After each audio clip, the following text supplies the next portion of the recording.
We have established a presence. The pioneers established a presence on the plains and settled the United States. We've established a presence and we know how to live in low Earth orbit. But we want to go beyond that. And we want to explore and pioneer, establish a presence in our solar system.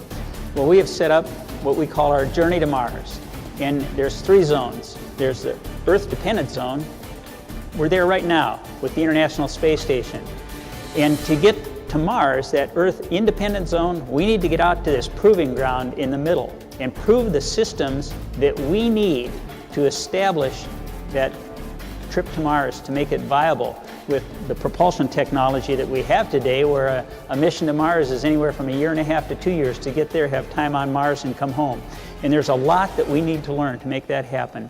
In the Earth-reliant zone, the International Space Station is a fantastic engineering test bed to prove those systems that we need to become truly Earth-independent. To get to the International Space Station, we need a reliable way to get there. We've been going back and forth to low Earth orbit for 50 years. We know how to do that. We need to focus on that exploration part of it. So we have the Commercial Crew Program. Commercial cargo right now with Orbital ATK and SpaceX with the Dragon, and commercial crew with Boeing with the CST-100 on an Atlas V, and SpaceX on the Falcon with the Crew Dragon.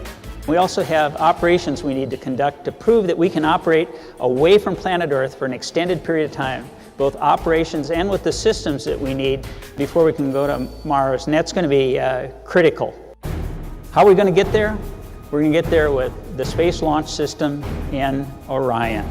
And the first thing that we have to do if we're going to be able to get to Mars is have a rocket that can get us there. That's SLS. It truly is a unique vehicle and the most cost-effective for what we have.